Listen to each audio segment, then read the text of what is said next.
प्यारा मिट्ठू। ये घटना उस समय की है जब मैं गर्मी की छुट्टी में अपनी नानी के घर गया था। वहां गांव के हरे भरे वातावरण ने मेरा मन मोह लिया था। पूरा दिन कैसे व्यतीत हो जाता था मुझे पता ही नहीं चलता था। एक दिन मैं नाना जी के साथ बाजार घूमने गया। वहां मैंने तोते बिकते हुए देखा। मैं उन्हें खरीदने की जिद करने लगा। नाना जी ने समझाया, बेटा, पक्षियों को पिंजरे में कैद करके रखना ठीक नहीं है। उन्हें भी स्वतंत्र रूप से घूमने का अधिकार है। मैं उदास मन से घर लौट आया और खाना पीना सब त्याग दिया।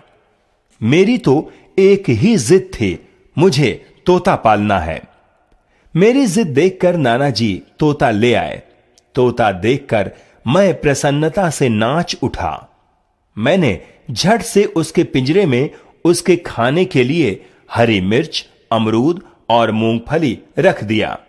एक कटोरी में पानी भी भरकर रख दिया, लेकिन वह कुछ भी नहीं खा रहा था। बस सहमा सहमा सा इधर उधर देख रहा था। मैंने सोचा शायद मेरे यहां से चले जाने के बाद खाएगा। मैं वहां से हट गया और छिपकर देखने लगा, लेकिन उसने खाने की तरफ देखा तक नहीं।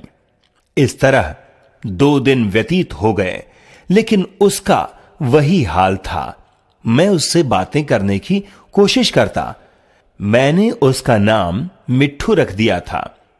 मिट्ठू मिट्ठू बुलाने पर वह सहमा हुआ सा चुपचाप मुझे देखता रहता। वह पिंजरे से बाहर निकलने के लिए छटपटाता रहता। मैंने देखा कि उसकी चोंच घायल हो गई है, क्योंकि वह अपनी चोंच पिंजरे की सलाखों पर मारता रहता। उसे देखकर मेरा मन द्रवित हो उठा। मैं अपने मन में सोचने लगा, यदि कोई मुझे इस तरह कैद कर ले तो मुझे कैसा लगेगा। अब मेरा मन बदल चुका था। मैं पिंजरे के समीप आया। मैंने स्नेह से तोते की तरफ देखा और पिंजरे का दरवाजा खोल दिया। तोता तो मानो इसी समय का इंतजार कर रहा था। दरवाजा खोलते ही कुछ बोलते हुए उड़ गया और एक पेड़ पर जा बैठा।